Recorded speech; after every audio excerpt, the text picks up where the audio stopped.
India news देख रहे हैं आप, आपके साथ मैं अभिषेक पांडे। भोपाल में 2000 रुपए के नोटों का जाली खेल लगातार जारी है। गरीब महिलाओं के जरिए माफिया 2000 रुपए का नोट बदलवा रहे हैं। यह सारा काम भोपाल आरबीआई दफ्तर में चल रहा है। दरअसल केंद्र सरकार ने 19 मई 2023 को 2000 के नोट चलन से बाहर करने का ऐलान किया था। इन्हें 30 सितंबर 2023 तक बैंक में बदलवाया जा सकता था। इसके बाद आरबीआई की चुनिंदा शाखाओं में नोट बदलवा सकते थे, लेकिन भोपाल में आरबीआई बिल्डिंग के पीछे स्थित राजीव नगर बस्ती में ये नोट खत्म नहीं हो रहे। यहां पर 2000 रुपए के नोट बदलवाने के लिए संगठित गिरोह काम कर रहा है। यहां रोज 200 महिला पुरुष 2000 रुपए के नोट बदलवाने के लिए घंटों लाइन में लगते हैं। गिरोह सुबह 7 से 9 बजे के बीच बस्ती वालों को 2-2 हजार रुपए उपलब्ध करवाते हैं, जिसमें एक व्यक्ति को 10 नोट मिलते हैं, यानी कि 20,000 रुपए। मिलीभगत ऐसी कि नोट बदलवाने के लिए बस्ती वाले अपने आधार की फोटो कॉपी लेकर लाइन में लगते हैं। इनके लिए लाइन भी अलग होती है। 10 नोट बदलवाने के बदले इन्हें 200 रुपए मिलते हैं। कुल 20,000 रुपए 2000 रुपए के 10 नोट लेकर ये आरबीआई जाते हैं। यहां पर इन्हें 15,000 रुपए दिए जाते हैं। बाकी के 5,000 रुपए 2-2 रुपए के सिक्के के रूप में दिए जाते हैं। ये पैसे बस्ती वाले राजीव नगर में संचालित 2 दुकानों पर जमा करवाते हैं। फिर इन्हें बोरियों में भरकर लोडिंग ऑटो की मदद से बैरागढ़, रेतघाट, अशोका गार्डन सहित कई इलाकों में पहुंचा दिया जाता है। बड़े कारोबारी अधिकारियों की सांठगांठ से ऐसे काले धन को सफेद करने का खेल जारी है। मध्य प्रदेश की राजधानी भोपाल में यह खेल चल रहा है। आरबीआई की विजिलेंस और मध्य प्रदेश का इंटेलिजेंस विभाग अनजान है। यह सब कुछ जानकर भी अनजान बैठा है। आज इसी मुद्दे पर विस्तार से चर्चा करेंगे। हमारे साथ बीजेपी के पूर्व सांसद चिंतामणि मालवीय और भोपाल से संवाददाता चेतन सेठ जुड़ेंगे। उनसे बातचीत करेंगे और समझेंगे कि आखिर ये पूरा मामला है क्या और किस तरीके से ये पूरा जो खेल है ब्लैक मनी को व्हाइट मनी में तब्दील करने का किस तरीके से संचालित हो रहा है।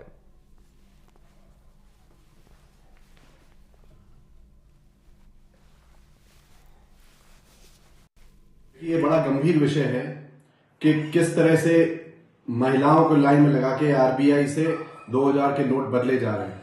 ये मैं समझता हूं कि मध्य प्रदेश में भारतीय जनता पार्टी की सरकार है, केंद्र में भारतीय जनता पार्टी की सरकार है, और कैसे ये गोरख धंधे करने वाले लोग सरकार की नाक के नीचे इस तरह का काम कर रहे हैं, कैसे काला धन बदला जा रहा है, ये आप सब समझ रहे हैं। एक तरफ मध्य प्रदेश का किसान सड़कों में लाइन से लगा हुआ है, उसको खाद नहीं मिल रही है, रोज परेशान हो रहा है, और दूसरी तरफ किस तरह से ये काला व्यापारी अपना काला धन बदल रहे हैं।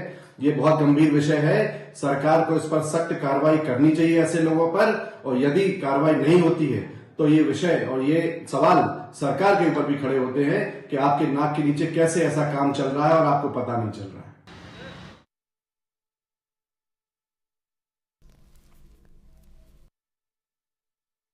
तो यहाँ पर पूरा जिस तरीके से मामला चल रहा है ब्लैक मनी को व्हाइट में तब्दील करने का, ये एक काला धंधा चलता नजर आ रहा है। लेकिन बड़ी बात यहाँ पर यह है कि जिस तरीके से धड़ल्ले से ये काम जारी है ब्लैक मनी को व्हाइट मनी में तब्दील करने का, 20-20 हजार रुपये एक व्यक्ति के द्वारा जो है ब्लैक मनी से व्हाइट मनी में तब्दील किया जा रहा है। और 100 की संख्या में महिला पुरुष जो है लाइनों में लगते हैं, कतार में लगते हैं, और जिन्हें 200 रुपये प्रतिदिन के हिसाब से दिए जाते हैं। 200 रुपये प्रतिदिन के हिसाब से इन्हें दिए जाते हैं इन नोटों को बदलवाने के लिए।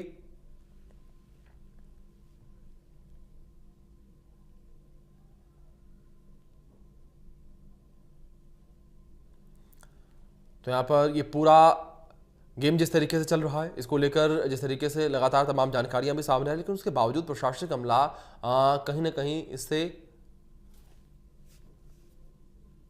नजरअंदाज करता नजर आ रहा है, या उसे कुछ मालूम ही ना हो, यूं लगता है। बड़ी संख्या में यहाँ पर नोटों की तब्दीली जो है करवाई जा रही है, और 100 की संख्या में महिला पुरुष जो हैं वो यहाँ पर पहुँचते हैं। रोज़ 200 महिलाएं और पुरुष जो हैं 2000 रुपये के नोट बदलवाने के लिए पहुँचते हैं।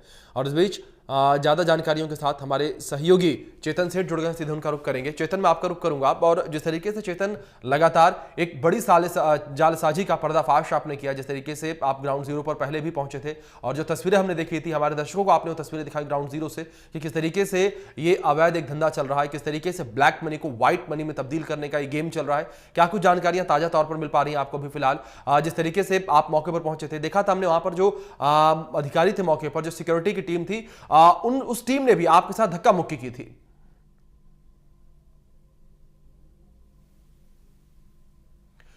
चेतन, आपका डिवाइस म्यूट है, प्लीज उसे अनम्यूट करें। आरबीआई के जो सुरक्षा कर्मी थे, वो तमाम अधिकारी थे, उनने पूरा रोकने का प्रयास किया कि आखिरकार उनका इस रैकेट का भांडाफोड़ ना हो। लेकिन बुरके के पीछे एक बड़ा खेल चल रहा है। राजीव नगर इलाका है जो आरबीआई दफ्तर के पीछे एक बस्ती बनी हुई है, वहां पर तमाम महिलाएं बुरके में पहुंचती हैं और लगभग 200 टोकन प्रतिदिन वहां पर रिजर्व रखे गए हैं। सभी महिलाएं वहां पर जाती हैं और 2000 के 10 नोट लेके महिला जाती हैं। लेकिन वहां पर मैं आपको स्टेप बाय स्टेप बताता हूँ। पहला स्टेप ये होता है कि 200 महिलाएं वहां पर पहुंचती हैं, महिलाएं लाइन में लगती हैं, आरबीआई की जो सुरक्षा कर्मी है वो उन महिलाओं को टोकन दे देते हैं। इसके अलावा कोई अगर जेंटलमैन व्यक्ति वहां पर जाता है तो वो बिना लाइन में लगे अपने नोटों को चेंज करा सकता है, लेकिन महिलाओं की बाकायदा एक लाइन लगाई जाती है। पहला स्टेप, महिला बुरके के पीछे आती हैं। जब महिला अंदर जाती हैं तो उनकी सुरक्षा कर्मी जांच करते हैं कि वो मोबाइल फोन तो नहीं ले जा रही। उसके बाद महिला जब अंदर पहुंचती है तो तीसरे फेज में भी उनकी जांच होती है। उसके बाद चौथी फेज में जब वो पहुंचती है तो एक अधिकारी उन्हें फॉर्म देता है, जिस फॉर्म को फिलअप करना होता है। इसमें तमाम महिलाएं अनपढ़ होती हैं, जिन महिलाओं को फॉर्म भरना नहीं आता। ऐसे में वहां पर बुरके के पीछे कई महिलाएं बैठी होती हैं जो उन महिलाओं का नाम, मोबाइल नंबर, पता और नोटों की संख्या फॉर्म भरवाती है। उसके बाद महिला अंगूठा लगाती है, जब वो लाइन में लग के अपना नोट को एक्सचेंज करने का काम करती है। पूरा रैकेट बड़े संयोजित ढंग से इस रैकेट को चलाया जा रहा है। यहाँ पर सुबह 6 बजे से 9 बजे तक दलाल पहुंचते हैं। 2 दुकानें वहां पर रखी गई हैं राजीव नगर इलाके में। उन महिलाओं की लिस्ट तैयार होती है, उन महिलाओं को नोट दिए जाते हैं और नोट के एवज में उन्हें 150 से 200 रुपए कमीशन दिया जाता है। जब वो महिला नोट चेंज करा लेती है, नोट चेंज कराने के बाद जब वो महिला वहां से लौट के आती है, सिक्के लेके लगभग 20,000 रुपए जब एक्सचेंज किए तो 15,000 के उन्हें 500 के नोट मिलते हैं और 5,000 रुपए की उन्हें चिल्लर मिलती है। ऐसे में जब महिला जिस गैंग के साथ काम कर रही है उसको वो चिल्लर और नोट सौंप देती है, जिसके एवज में उनके लिए कमीशन मिलता है। इस बात की जानकारी न्यूज की टीम को जब लगी तो मैं और मेरे वीडियो जर्नलिस्ट सुनील वर्मा के साथ वहां पर हम कवरेज करने के लिए पहुंचे। आरबीआई के तमाम सुरक्षा कर्मी ने रोकने का प्रयास किया। उन्हें हमने बताया कि एक बड़ा खेल चल रहा है, रैकेट चल रहा है। आखिरकार जब आरबीआई ने 19 मई 2023 को नोट बंद करने का ऐलान किया था और 30 सितंबर तक आखिरी तारीख निर्धारित की थी, उसके बाद प्रधानमंत्री नरेंद्र मोदी के विजन के अनुसार इस सीमा को बढ़ा दिया गया था। क्योंकि इसलिए बढ़ाया गया था और इस सीमा को केवल आरबीआई के जो 19 दफ्तर हैं उनमें संचालित हो रही थी कि चूंकि कई बार ऐसा होता है कि ग्रामीण इलाकों की महिलाएं या घर की महिलाएं कई बार डिब्बे में, किचन में या बेड के नीचे या अलमारी के नीचे पैसे रख देती हैं। तो दीपावली के त्योहार के चक्कर में इसको डेट को एक्सटेंड कर दिया था कि कई महिलाओं, जो गरीब तबके की महिलाएं, जो लोग शहर में नहीं पहुंच पा रही या लंबे वक्त तक, तो उनके नोट आसानी से एक्सचेंज हो सके, किसी प्रकार की परेशानी ना हो। लेकिन इसको कुछ लोगों ने बड़ा रैकेट के तौर पर धंधा बना लिया। मध्य प्रदेश के कई बड़े उद्योगपति, मध्य प्रदेश के कई खनन माफिया, जिनके पास भारी तादाद में नोट हैं, उनके छोटे दलाल बड़ी तादाद में सक्रिय हैं। पूरे प्रदेश में आप देखिए, सबसे बड़ी बात है, पूरे प्रदेश में आप देखेंगे तो केवल भोपाल के राजीव नगर इलाके की महिलाओं के पास भारी तादाद में नोट आ रहा है। नोटों की संख्या इतनी की खत्म नहीं हो रही। एक महिला 20 नोट लेकर प्रतिदिन जा रही है, यानी कि आप अंदाजा लगाइए, यानी कि 40 लाख रुपए प्रतिदिन एक्सचेंज। अगर एक महीने का आंकड़ा देखें तो 12 करोड़ और एक साल का देखें तो लगभग 144 करोड़। विशेषज्ञों का भी मानना है कि लगभग 100 करोड़ से ज्यादा का ट्रांजैक्शन पिछले एक साल में भोपाल से हुआ है। तो आरबीआई के जो सुरक्षा कर्मी थे, क्या उन्हें नहीं दिख रहा था कि ये व्यक्ति रोज आ रहा है? जब आरबीआई की गाइडलाइन है कि प्रतिदिन 10 नोट एक्सचेंज करने हैं, तो ये महिलाएं प्रतिदिन आधार कार्ड लेकर आ रही हैं, अपना नोट एक्सचेंज करा रही हैं। क्या सुरक्षा कर्मी को नहीं दिखा? जो कैशियर, कैश एंड पर जो अधिकारी बैठे हैं, जो एक्सचेंज करने का डेली प्रतिदिन काम कर रहे हैं, क्या उन अधिकारियों को आधार नंबर पर शक नहीं हुआ इन महिलाओं को? तो कहीं ना कहीं इस बात से पूरा अंदेशा लगाया जा सकता है कि आरबीआई के तमाम अफसर कहीं ना कहीं मिले हुए, जिसके कारण ये पूरा रैकेट संचालित हो रहा है। बिल्कुल बिल्कुल बिल्कुल चेतन, जिस तरीके से आपने जिक्र किया, एक बड़ा रैकेट जो संचालित किया जा रहा है। इस बीच हमारे साथ भारतीय जनता पार्टी से पूर्व सांसद चिंतामणि मालवीय जी जुड़ गए हैं। चिंतामणि जी, बहुत स्वागत है आपका इंडिया न्यूज मध्य प्रदेश छत्तीसगढ़ पर। सर, सबसे पहला सवाल यहां पर आपसे यही रहेगा कि जिस तरीके से आपने भी ये मामला सुना होगा, हमने भी आपको कनेक्ट करने से पहले ब्रीफ किया, क्या आपका पहला रिएक्शन होगा इस मामले पर? एक बड़ा गिरोह सक्रिय है और बड़ी तादाद में जो पुराने 2000 रुपए के नोट हैं उन्हें बदला जा रहा है, उन भोली भाली महिलाओं को बेवकूफ बनाकर या यूं कहें कि बरगलाकर, जो ये भी नहीं जानती कि वो कितना बड़ा अपराध कर रही हैं, उन्हें जेल तक हो सकती है। चिंतामणि जी। को दूर करने के लिए नोटबंदी की गई थी, उससे बहुत कुछ हमारी जो अर्थव्यवस्था में सफाई हुई, शुद्धि हुई, शुचिता आई, लेकिन फिर भी इतनी ज्यादा हुई कि उसका असर अब तक दिखाई देता है। मुझे लगता है सरकार को बहुत सख्त कदम उठाना चाहिए और जिन महिलाओं को भोली भाली कहा जा रहा है, कौन कहा जा रहा है, हो गई है, ये महिलाएं भी अपराधी नहीं है, क्योंकि ये लालच है, ये अपराध कर रही है, कृत्य कर रही है, जानबूझ कर रही है। तो ऐसे में जो भी ये कर रहे हैं उनको निश्चित रूप से सजा भी होना चाहिए और इसका मूल स्रोत कहाँ है वो मूल स्रोत भी पकड़ना चाहिए। सरकार की जितनी एजेंसियां हैं, क्योंकि ये बड़ा विषय है। अब ये बात तो सही है कि नोटबंदी होने के बाद हम देखते हैं कि पाकिस्तान बर्बाद हुआ, क्योंकि बहुत बड़ी संख्या में वहाँ जाली करेंसी बनती थी हमारी। हम देखते हैं कि पत्थरबाजी कम हो गई और देश में भी हमारी जो अर्थव्यवस्था वो सुदृढ़ हुई है। उसके कहा में लेकिन इस तरह की जो बुराइयां थी जब तक चली आ रही है, उनके साथ सख्ती से निपटा जाना चाहिए और मुझे लगता है कि भारतीय जनता पार्टी की सरकार इसमें कोई कोताही नहीं करेगी। माननीय मोदी जी इसमें वो सख्त एक्शन लेंगे ही यदि इस तरह का कुछ हुआ। जी बिल्कुल, लेकिन चिंतामणि जी, जिस तरीके से हमने तमाम बातों का जिक्र किया है, सरकार कार्रवाई करेगी, सारी चीजें करेगी, लेकिन चिंतामणि जी एक सवाल मैं आपसे और लेना चाहूंगा इस बीच कि आपको लगता नहीं कि सिस्टम का फेलियर है? क्योंकि सरकार की नाक के तले इस तरीके से एक बड़ा रैकेट जो है सक्रिय है। डेली की 100 से 200 महिलाएं पुरुष जो है वहां पहुंचते हैं, 20,000 रुपए लेकर नोट बदलवाते हैं लाखों की संख्या में। और साल का आंकड़ा जिस तरीके से हमारे सहयोगी चेतन जुड़े हमारे साथ, उन्होंने भी जानकारी हम तक पहुंचाई। ग्राउंड जीरो पर वो भी गए थे, उनके साथ भी धक्का मुक्की गई, अधिकारियों ने बर्बरता जो है उनके साथ करने का प्रयास किया, कैमरामैन का कॉलर पकड़ा गया जिसकी तस्वीरें लगातार इंडिया न्यूज दिखा रहा है। तो ऐसे में 144 करोड़ का यह आंकड़ा साल तक पहुंचता है। क्या आपको लगता नहीं कि सिस्टम का बड़ा फेलियर है चिंतामणि जी? मानता हूँ कि इसमें सरकार का कोई दोष नहीं, क्योंकि हमारी इस व्यवस्था में इतने ज्यादा लूफाल है, इतने ज्यादा छिद्र है कि उसमें कहीं ना कहीं कोई रास्ता निकाल ही लेता है जी। लेकिन सरकार का फेल्यूर तो तब कहा जाएगा, सिस्टम का फेल्यूर तब कहा जाएगा जब इस पर कोई कार्रवाई ना हो। तो निश्चित रूप से ये संज्ञान में आया है, सब पे कड़ी कार्रवाई होगी और तमाम जो हमारी सुरक्षा एजेंसियां वो भी चौकस इस विषय पर हुई ही है और आप देखेंगे कि जल्दी कुछ परिणाम भी आएंगे। निश्चित रूप से बड़ा विषय है कि भाई इतना ऐसा कौन व्यक्ति है या ऐसे कितने लोग हैं जिन्होंने इस तरह 2000 के नोट अब तक नहीं निकाले, और नहीं निकाले तो किस डर से नहीं निकाले। भैया उन्होंने तो 6 महीने दिए थे कि 6 महीने तक आप 2000 के नोट चेंज करा सकते हैं, लेकिन 6 महीने उन्होंने नहीं कराया तो फिर किस बात का इंतजार किया। तो ये निश्चित रूप से ब्लैक मनी है। और फिर जो 10-12 केंद्र जो है सरकार ने तय किए, उन केंद्रों पे जाकर इस तरह का खेल करना, तो मुझे लगता है कि ये बड़ा जो है रैकेट है और इसमें सख्त कार्रवाई होना चाहिए। चलिए ठीक है चिंतामणि जी, सख्त कार्रवाई करने की बात कही जा रही है। चेतन, आपका रुख करूंगा मैं, जिस तरीके से आप लगातार इस पूरे मुद्दे को कवर कर रहे हैं, आपसे मैं समझना चाहूंगा, जब से आपने इस पूरे मामले को उजागर किया है, जब से इंडिया न्यूज लगातार ये मुहिम चला रहा है इस गिरोह के खिलाफ, क्या आपको लगता है कि इस खबर के चलने के बाद से, आपके मौके पर पहुंचने के बाद से कोई ठोस कार्रवाई होना शुरू हुई है? चेतन, देखिए फिलहाल कार्रवाई का दावा किया जा रहा है, लेकिन सबसे बड़ा सवाल ये है, जिस तरीके से चिंतामणि जी बता रहे हैं कि केंद्र में भी सरकार है, प्रदेश में भी सरकार है और सरकार ठोस कदम उठाएगी।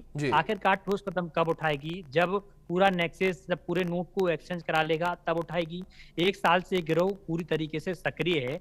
आरबीआई की जो सुरक्षा एजेंसी है वो बड़ी पावरफुल सुरक्षा एजेंसी मानी जाती है और वहां पर प्रतिदिन महिलाएं पहुंच रही हैं, तो वहां पर जो जिम्मेदार अफसर सुरक्षा के लिए तैनात किए गए हैं उनको महिलाओं का चेहरा प्रतिदिन नहीं दिखता। दूसरी बात, जो जिस सॉफ्टवेयर पर आरबीआई के पूरा नोट एक्सचेंज करने का खेल हो रहा है, उस पर आधार नंबर लिया जाता है। तो क्या जब आधार नंबर डालते हैं तो आधार नंबर की हिस्ट्री नहीं आती उस पे कि इस आधार नंबर से अब तक कितने नोट चेंज हो गए हैं? अगर कोई भी व्यक्ति 1 दिन, 2 दिन, 3 दिन, 4 दिन जाएगा तो जाहिर सी बात है कि अधिकारियों को पता चल जाता है कि ये व्यक्ति प्रतिदिन आ रहा है। लेकिन ये महिलाएं सालों से वहां पर जा रही हैं, तो अब तक ये कार्रवाई नहीं हुई। आरबीआई का विजिलेंस विभाग, मध्य प्रदेश का पुलिस विभाग, या तमाम विभाग जिन विभागों की कार्रवाई करने की जिम्मेदारी होती है, तो ये विभाग क्या कार्रवाई कर रहे हैं? क्योंकि जिस तरीके से जब आरबीआई के बाहर से नोट निकलते हैं, आरबीआई वहां पर 360 डिग्री कैमरा लगा हुआ है। उसके बाद ये नोट एक दुकान पे आते हैं, वहां पर दलाल ऑटो से आता है और वो अपनी लोडिंग वाहन में इन नोटों को लोड करता है, सिक्कों को लोड करता है। उसके बाद बैरागढ़ होते हुए तमाम व्यापारियों के पास जिनके नोट हैं उनके पास ये नोट सरगना के माध्यम से पहुंच जाते हैं। तो सबसे बड़ा सवाल ये है कि केंद्र में और राज्य में बीजेपी की सरकार है और सरकार दावा कर रही है बार बार कार्रवाई करने का, क्योंकि मध्य प्रदेश में हाल ही में हमने देखा टेररिस्ट फंडिंग जैसी बात सामने आई, ड्रग माफिया मध्य प्रदेश में सक्रिय है। हाल ही में सरकार ने 3000 करोड़ से अधिक का एक ड्रग माफिया भी पकड़ा और विदेशी फंडिंग की भी तमाम बातें सामने आई थी। तो कहीं ना कहीं अंदाजा लगाया जा रहा है कि जब सुप्रीम कोर्ट ने हाल ही में जुलाई 2024 में एक अपने आंकड़ों के अनुसार बताया था कि 98% नोट उनके पास वापस आ गए और लगभग 2% नोट अभी भी बाजारों में, 2% नोट यानी कि जिनकी कीमत 5000 करोड़ से अधिक है। तो आखिरकार 2% नोट, 5000 करोड़ से अधिक नोट किनके पास हैं? क्योंकि तमाम महिलाओं से हमने बातचीत की, उन्होंने साफ तौर पर बताया कि उनके लिए दलाल नोट देके जाता है जिसके एवज में 150 से 200 रुपए वो कमीशन देता है। तो उसके बावजूद भी प्रशासन अब तक क्यों नहीं जागा, अब तक सरकार क्यों नहीं जागी और केंद्र सरकार ने भी अब तक इस पूरे मामले पर जांच क्यों नहीं उठाई? रिपोर्ट भोपाल की बताई। भोपाल के साथ साथ जो अन्य राज्यों में आरबीआई के दफ्तर बने हुए हैं वहां भी इस तरह का हो रहा होगा। तो कहीं ना कहीं इसमें एक बड़ी जांच की आवश्यकता है। पिछले 1.5 से 2 साल का सरकार को एक डाटा निकालना चाहिए कि आखिरकार महिलाओं के किन आधार कार्डों पे, किन ऑफिस में कितने नोट एक्सचेंज हुए। तो कहीं ना कहीं इस पूरे रैकेट का सरगना का भांडाफोड़ होगा। जिन महिलाओं की तस्वीर हमने दिखाई, सरकार को, पुलिस को, उन आरबीआई के दफ्तर के अधिकारियों को उन महिलाओं से पूछताछ करना चाहिए, उनको बैठाना चाहिए कि आखिरकार नोट कहां से आए। तो कहीं ना कहीं पूरे गैंग का खुलासा होगा। वहां के सीसीटीवी फुटेज खंगाले जाएंगे क्योंकि 4-5 थानों की सीमा लगती है और सभी जगह सीसीटीवी फुटेज लगे तो उनके माध्यम से भी इस पूरे सरगना का खुलासा हो सकता है। लेकिन कहीं ना कहीं मिली भगत है और मिली भगत यही कारण है कि कार्रवाई नहीं हो रही। बिल्कुल बिल्कुल चेतन, जाहिर तौर पर मिली भगत का मामला कह सकते हैं। जिस तरीके से आपने जिक्र किया, कार्रवाई नहीं हो रही है, नाक के नीचे इतना बड़ा रैकेट ऑपरेट हो रहा है लेकिन इसकी भनक किसी को नहीं, या यूं कहें कि भनक हर किसी को, लेकिन लोगों ने आंखें मूंद रखी हैं। चेतन, इस बीच मैं बात आपसे इस विषय पर भी करना चाहूंगा, जिस तरीके से बदसलूकी की गई आपके साथ और जिस तरीके से हमारे दूसरे सहयोगी यहाँ मौके पर मौजूद थे, कैमरा पर्सन वहां पर मौजूद थे, उनके साथ भी बदसलूकी की गई। उस वाक्य को मैं आपसे समझना चाहूंगा किस तरीके से बदसलूकी की गई और जिस वक्त आप लोगों के साथ बदसलूकी की गई अधिकारियों के द्वारा क्या कुछ कहा गया, क्या क्या कर रोका गया? अभिषेक, मैं अपना एक बार आपको हाथ दिखाऊंगा। आप देखिए अभी भी ये जो चोटों के जो निशान है वो हाथों में मौजूद है। किस तरीके से वहां के हुआ क्या, मैं आपको एक बार पूरा वाक्य बताता हूँ।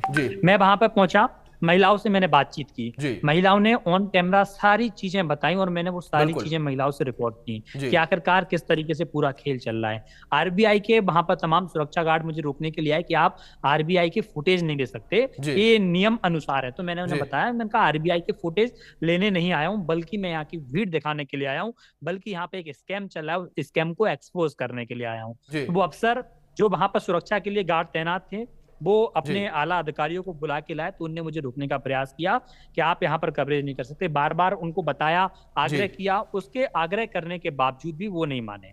मैंने पूछा कारण क्या है? मैं आरबीआई का कोई कवरेज नहीं कर रहा हूँ, महिलाओं की मैं यहाँ पर पीड़ा समझने के लिए आया हूँ। यहाँ पर एक बड़ा रैकेट चल रहा है, इस रैकेट को एक्सपोज करने के लिए आया हूँ, इस पूरी कहानी को आया हूँ। आप लोगों को तो बल्कि सहयोग करना चाहिए, लेकिन अधिकारी हैं कि मानते नहीं और कैमरे पे अड़ गए, माइक आईडी तोड़ने की कोशिश की, कॉलर पकड़ी, मेरी कॉलर पकड़ी और मुझे मारने की कोशिश की।